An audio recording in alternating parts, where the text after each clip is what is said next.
Bismillahirrahmanirrahim. Assalamualaikum warahmatullahi wabarakatuh. Di penghujung Ramadan, para sahabat itu memadati tempat-tempat strategis untuk berdoa. Tempat-tempat strategis itu ada beberapa macam. Pertama, yang khusus di rumah Allah. Rumah Allah itu spesifik ya. Kalau kita sekarang berada di masjid, itu peluang yang paling tinggi untuk mendekat kepada Allah, bermohon pada Allah Subhanahu wa taala. Karena itu di penghujung Ramadan, biasanya di sore-sore ba'da asar menjelang Ramadan, itu ada sebagian waktu yang mereka habiskan untuk bermunajat kepada Allah Subhanahu wa taala. Biasanya yang diminta 3. Yang pertama adalah penerimaan dari amal yang telah dikerjakan selama Ramadan. Karena kita tidak tahu dari sekian amal yang kita kerjakan berapa yang diterima oleh Allah Subhanahu wa taala. Beruntung dan bersyukurnya kita, Allah punya sifat asy-syakur. Asy-syakur itu yang maha menerima walaupun sedikit. Jadi walaupun tadi kita sholat itu, taruhlah 2 rakaat gitu, belum tentu 100% khusyuk kan. Tapi dari 100% itu walaupun cuma 5-10% itu masih diterima oleh Allah Subhanahu wa taala. Karena itulah kita berbahagia Allah menampilkan sikap dan sifat asy-syakur. Sifatnya asy-syakur, sikapnya menerima dengan sifat itu segala hal yang terbaik dari hamba sekalipun hanya sedikit, dan berkenan menyempurnakannya, dan berkenan dengan menyempurnakannya. Jadi kita bermohon, salah satu cara menyempurnakan itu dengan berdoa ya, karena itu ada doa yang sampai kepada kita, wa tammim taqsirana ya Allah ya rabbal alamin, taqabbal minna salawatina wa qiyamana wa ruku'ana wa sujudana wa takhasyu'ana wa tadarru'ana wa siyamana wa tammim taqsirana ya Allah ya rabbal alamin. Ya Allah, mohon terima selama Ramadan ya Allah, puasa kami, salat kami, rukuk kami, sujud kami, kekhusyuan kami, penghambaan kami, semua amal kami, dan kami memahami enggak semuanya mungkin ya Allah kami kerjakan baik dalam pandangan-Mu. Namun mohon Allah, jikapun ada yang Kau nilai kurang, mohon sempurnakan Allah. Kekurangan itu Allah. Sekali lagi dapat gelas. Alhamdulillah. Mohon sempurnakan ya Allah kekurangan itu dengan segala kemuliaan dari sisi-Mu. Itu yang pertama. Yang kedua, memohon khusus ampunan kepada Allah Subhanahu wa taala. Karena ini spesifik. Hadis-hadisnya jelas dan tegas. Ya, jelas menampilkan tawaran ampunan setiap detik selama 30 hari Ramadan. Kalau kita lalui 30 hari ini. Hadisnya jelas di Al-Bukhari ada, hadis lain penguatnya ada, dan 3 redaksi ya yang disampaikan. Man shama ramadhana imanan wa ihtisaban ghufira lahu ma taqaddama min dhanbi. 1. Man qama ramadhana imanan wa ihtisaban ghufira lahu ma taqaddama min dhanbi. 2. Man qama lailatal qadri imanan wa ihtisaban ghufira lahu ma taqaddama min dhanbi. 3. Sehingga saking jelasnya ini Nabi sendiri mempraktekkan. Setiap malam beliau memohon kepada Allah, khususnya di jeda-jeda antara 2 rakaat salat tarawih itu. Allahumma innaka afuwun tuhibbul afwa fa'fu anni. Ya. Siapa yang menunaikan puasa Ramadan, siapa yang menunaikan qiyam malam di malam-malam Ramadan, siapa yang salat bersamaan dengan malam Al-Qadar, dia kerjakan dengan penuh keyakinan iman karena Allah, kemudian berintrospeksi diri. Jadi salat yang benar itu bukan sekedar kita tunaikan khususnya di malam-malam Ramadan, di waktu-waktu Ramadan, tapi diisikan dengan perasaan khusyuk kita. Dan hadisnya mengatakan wahtisaban, ikhlas sekaligus ada unsur muhasabahnya. Diisikan penghambaan pada Allah Subhanahu wa taala. Ya, di situ kita bermohon kepada Allah, di antaranya ampunan dosa. Karena itu banyak dalam bacaan salat itu mengandung permohonan ampunan kepada Allah. Sejak iftitah, Allahumma ba'id baini wa baina khataaya, itu kan minta dihapuskan kesalahan, minta ampun. Ataupun yang menggunakan wajah tu kan di antara kalimat nanti ke ujung setelah wa ana minal muslimin atau wa ana awwalul muslimin ya ada kalimatnya Allahumma innaka anta rabbi wa ana 'abduk Allahumma zalamtu nafsi wa ataraftu bi dhanbi faghfirli fa innahu la yaghfiru dhunuba illa ant. Ya Allah, aku banyak berbuat salah, aku hamba-Mu yang zalim ya Allah, dan aku akui begitu banyak dosaku, sedangkan Kau menetapkan ya Allah hanya Engkau yang maha mengampuni segala dosa. Maka dengan sifat-Mu ya Allah yang maha pengampun, aku mohon segala ampunan-Mu. Itu baru iftitah. Belum ketika kita dalam rukuk, dalam sujud, duduk di antara 2 sujud, itu kalimat ighfirli, minta ampun ada. Subhanakallahumma bihamdika Allahumma ighfirli, rabbi ighfirli warhamni wajburni, dan seterusnya. Minta ampun. Nah, orang kalau minta ampun kan merasa banyak salah kan? Gak mungkin orang minta ampun kalau gak merasa punya dosa. Anda minta maaf pada orang karena merasa ada yang salah. Kita minta ampun kepada Allah karena merasa punya dosa. Jadi kalau cuma di lisan, ya Allah ampuni, tapi nggak merasakan dosanya apa, itu getarannya kurang ke jiwa. Karena itulah kemudian, hal yang paling penting kita pastikan, kita mendapat ampunan Allah Subhanahu wa Ta'ala. Kalau belum sampai ke titik itu, malam ini maksimalkan. Dan besok, cuma 2 kesempatan, malam dengan besok. Mintakan, yang serius demi Allah saya katakan, karena ini taruhannya besar sekali. Ya, Nabi katakan, "Ghufira lahu ma taqaddama min dzambi." Berpeluang diampuni semua dosa. Dan ini cuma Ramadan. Taubat, taubat, taubat, taubat, minta ampun sama Allah. Dan doakan orang sekitaran kita. Semua orang tanpa kecuali. Hei, siapa yang menginginkan orang lain larut dalam keburukan? Hah? Hanya orang yang kurang bersih hatinya yang menginginkan orang-orang lain terjebak dalam keburukan, kemungkaran. Betapa sering kita pikirkan karena beda pendapat dengan kita, dia harus celaka. Dia harus buruk, dia harus tertinggal dalam aspek apapun. Sosial, politik, ekonomi, apa, macam-macam. Sepanjang dia beriman, doakan. Yang belum beriman pun kita doakan. Supaya Allah berikan hidayah. Pelaku maksiat kita doakan supaya taubat. Dan diri kita bermohon kepada Allah. Biasanya jadi wasilah. Kalau kita pandai mendoakan orang lain, nanti ditarik kemudian kemuliaan itu untuk menjadikan ampunan turun kepada kita. Minta. Ini kenapa saya penting sampaikan? Karena nanti yang terakhir tegas. Yang tadi jelas, sekarang tegas. Ini karena dibentangkan 30 hari. Setiap detik, selama 30 hari, malaikat Jibril langsung memberikan satu penekanan yang kuat. Ini saya ulang-ulang, saking penting ini saya sampaikan. Nabi pernah naik ke atas mimbarnya untuk memberikan tausiah. Mimbar Nabi itu ada 3 gundukan. Ya, 3 step, kayak tangga gitu. 1, 2, 3. Itu begitu naik setiap tangganya, malaikat Jibril memberikan statement. Perhatikan di antara statementnya. Raghima anfu rajulin.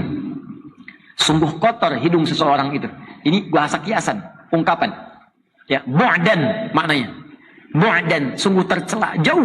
Jadi di Arab itu kalau ingin menunjukkan seseorang yang tercela, itu hidungnya itu penuh dengan debu, kotor. Ya. Makanya dulu di masa Batavia, JP Kuhn itu ketika memerintah di Jakarta, ya, ada sepupu dia selingkuh. Ya, dengan salah seorang prajurit yang jaga. Ketika selingkuh itu dihukum. Dipraktekkan pada masa itu. Yang perempuannya dirajam, yang laki-lakinya dihukum di depan, dirajam juga. Tapi sebelum kemudian dihukum, diberikan tanda ke masyarakat supaya jangan berbuat seperti ini. Dicorenglah kemudian dengan arang hidungnya. Maka dikenallah istilah hidung belang. Itu asal dari situ. Dibaca sejarah, baca sejarah. Ya. Asal dari situ dikenal dengan istilah hidung belang. Ya. Maka saya ingin kembali. Itu kata malaikat Jibril kalau kita ingin tafsirkan hidung belang.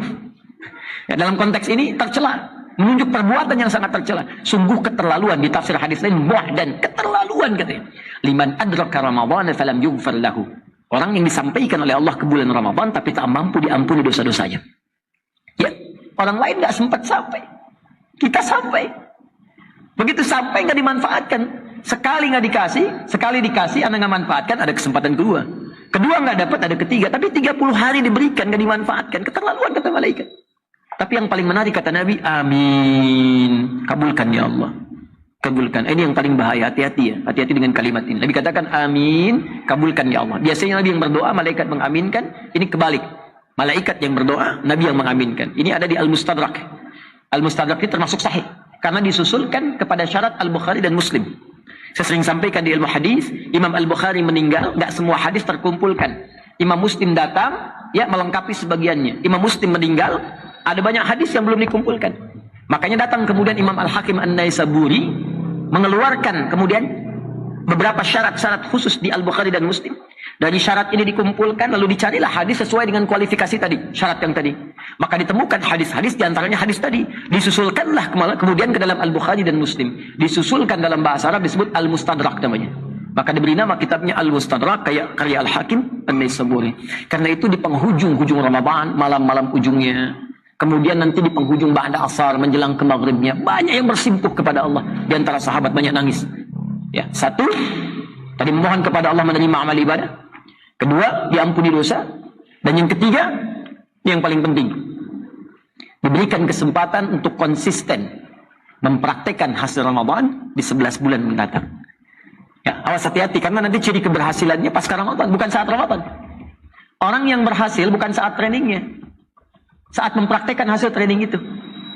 Jadi kalau Anda ikut pelatihan di kepegawaian, di perusahaan, itu akan diduga dinilai berhasil pasca selesai training. Bagus nggak tampilan kerjanya? Kalau nggak bagus nanti nggak masuk kerjanya. Dievaluasi. Sama persis dengan kita saat Ramadan. Kalau kita ingin membuktikan kepada Allah berhasil pasca Ramadan, ya, litasyi'a, untuk meluas fawaid Ramadan fi jami'il awqat. Semua manfaat Ramadan di setiap waktu. Itu faedahnya kemuliaan satu waktu.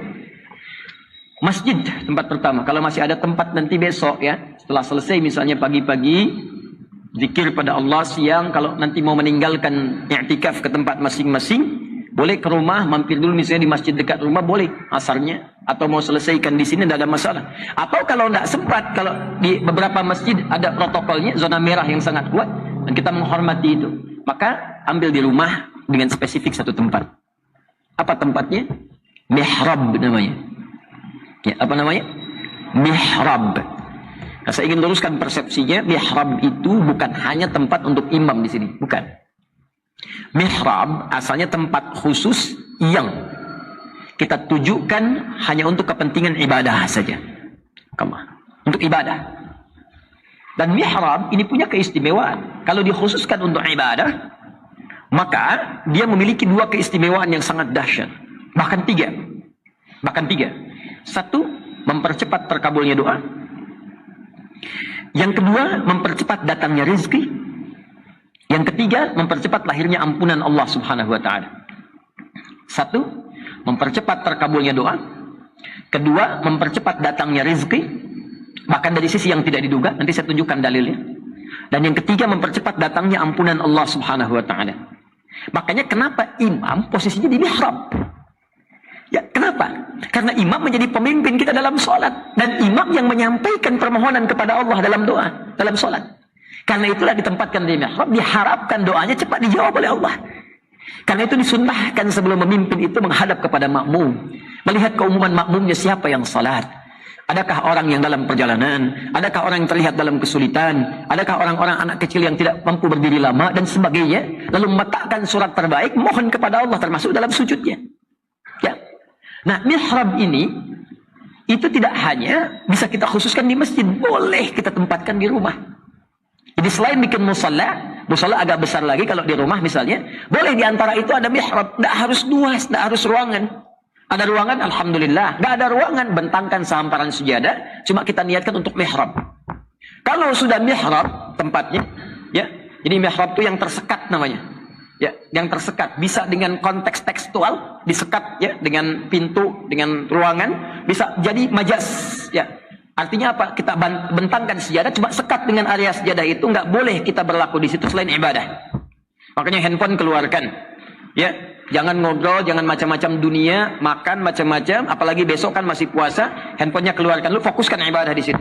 Kalau bisa kita lakukan, apa yang terjadi? Perhatikan teman-teman sekalian, ini yang dilakukan oleh Imran dengan Hannah.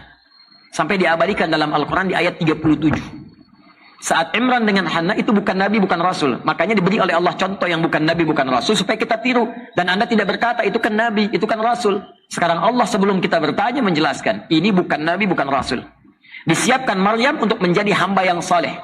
Ya, salihah, dekat dengan Allah, rajin ibadah. Apa yang terjadi? Diberikan salah satu mihrab. Selain dibimbing oleh orang yang saleh dan pintar. Jadi kalau anak kita mau dekat dengan Allah, carikan orang yang saleh dan pintar. Bukan pintar saja, tapi saleh. Bukan saleh saja, tapi pintar.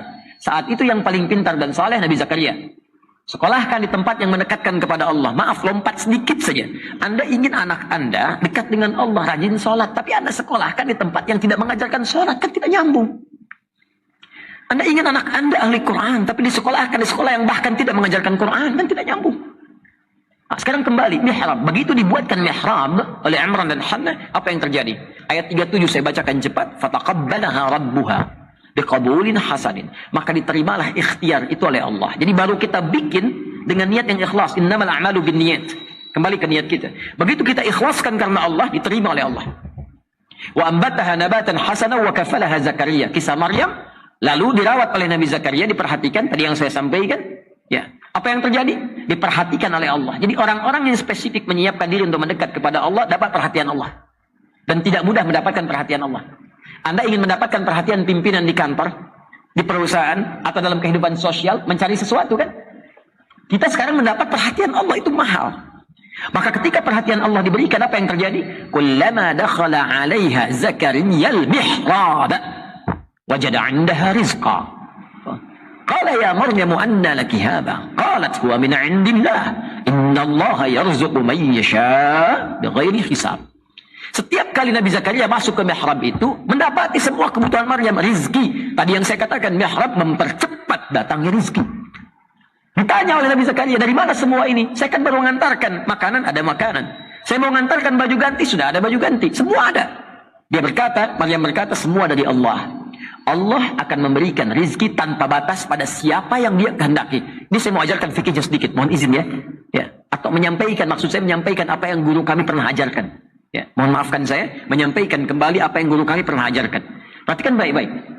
Kalau ada kalimat begini di Quran, mayyasha, mayyasha, siapa yang dikehendaki. Maka jangan batasi ayat itu pada keterangan kisahnya. Karena kaidah di ulumul Quran, bab asbabun nuzul mengatakan, al-ibratu bi'umumil lafzi, la bi khususis sababi. Hikmah itu, keutamaan itu, kebaikan itu, sepanjang tidak dikhususkan lafadznya pada kejadian tertentu, maka dia berlaku umum, walaupun kisahnya dicontohkan pada satu kasus. Jadi cara memahaminya begini, kata Maryam, Allah akan memberikan rizki kepada siapapun yang dia kehendaki. Jangan batasi dengan Maryam. Caranya adalah, jadilah orang yang termasuk dikehendaki oleh Allah, seperti Maryam.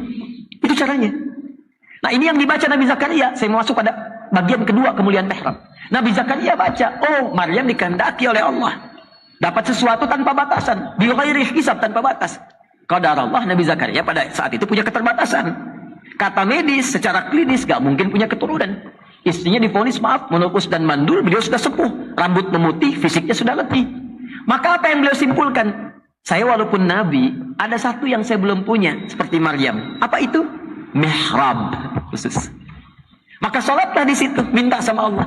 Ini yang mau saya katakan, mihrab mempercepat terkabulnya doa. Maka ayat 38-nya Nabi Zakaria sholat di situ. Hunalika da'a Zakaria rabbah. Maka Nabi Zakaria sholat di situ bermohon kepada Allah Rabbnya. Qala Rabbi habli min ladunka dzurriyyatan thayyibah. Ini tolong garis bawahi betul ya. Ini cara berdoa yang cepat dikabulkan oleh Allah. Ya, perhatikan caranya. Dan semua nabi menempuh cara ini. Saya keluarkan dari Al-Quran. Ya, saya sedang siapkan satu buku. Ya, doa-doa nanti dalam Al-Quran yang pernah dipraktekkan para nabi dan rasul. Kemudian di ujungnya ditutup statementnya oleh Allah. Bila ada yang mencontoh ini, maka Allah akan mengabulkan dengan pengabulan yang sama seperti yang dikabulkan pada sebelumnya. Nah, qala Rabbi habli. Pertama, ya Allah yang maha pemberi tanpa batas. Ya, nanti kalau besok berdoa atau malam nanti berdoa, maka saya sarankan berdoa, ya, dimulai dengan Al-Asma'ul Husna. Mengamalkan Quran surah ke-17 ayat 110. Ulid'ullaha awid'ur rahman ayyamma tad'u falahul asma'ul husna. Kalau punya kebutuhan, sebut nama Allah, minta berdoa. Sebut namanya Ar-Rahman. Atau kalau Anda tahu, sebut salah satu nama Allah yang terbaik, yang Allah berikan kepada kita sesuai kebutuhan kita. Jadi Allah itu membentangkan nama, bukan sekedar nama, yang menjawab semua kebutuhan kita. Jadi kalau Anda butuh rezeki, sebut namanya Ya Allah Ya Razzaq. Kalau butuh pengetahuan ditambah Ya Allah Ya Alim.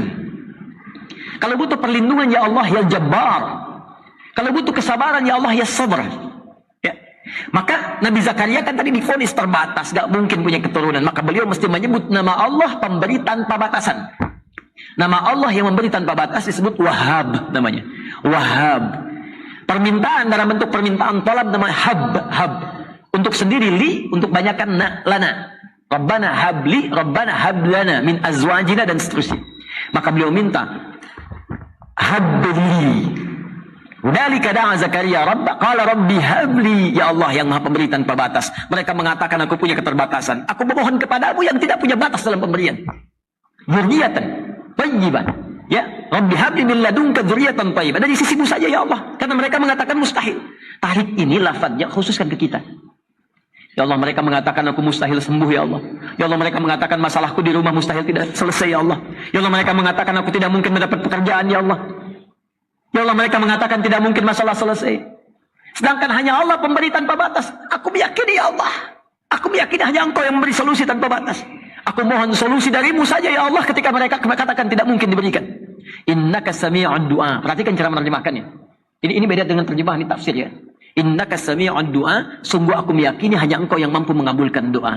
Kalau pada yang maha mengabulkan doa saja, yang maha mendengar doa tidak dikabulkan, lantas kepada siapa lagi aku mesti meminta? Anda tahu apa yang terjadi? Lihat ayat 39-nya, pakai fastajabna. Maka kami langsung kabulkan, nggak pakai jeda.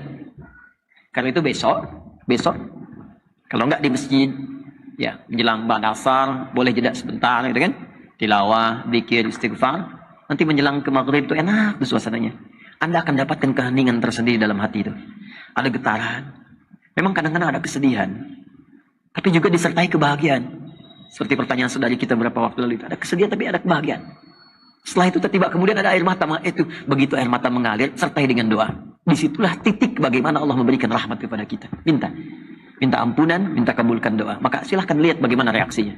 Ya. Yang di rumah kalau sudah pulang esok misalnya asar mau buka dengan keluarga, ini biasa di akhir-akhir biasanya kalau i'tikaf selesai ya, di antara sahabat juga ba'da asar ada yang keluar ya, kemudian memperbanyak takbir kepada Allah, kemudian baru kembali lagi untuk berzikir memohon ampunan di penghujung menjelang maghrib. Silahkan lakukan di mihrab duduk. Nah ini yang kedua ya. Nah kemudian persiapan setelah itu takbir udah senang. Saya dengan teman-teman tuh dulu masya Allah ya, setiap Ramadan tuh suka teman-teman kabari lagi, ayo yuk masuk yuk masjid gitu. Gak usah pimpin macam-macam, gak usah berjamaah, sendiri-sendiri aja. Sampaikan, ada yang ke pojok, ada yang di mana masing-masing gitu. Ada kebahagiaan tersendiri lah, terutama ketika adzan begitu di puncaknya, air mata mengalir, Allahu Akbar, Allahu Akbar. Tiba-tiba kemudian kita mengatakan Allahu Akbar, Allahu Akbar. Ramadannya sudah selesai. Tapi ada bahagia gitu. Nah, baru setelah itu sirna, ba'da isya kita bisa bertakbir gitu. Allahu Akbar, Allahu Akbar, Allahu Akbar.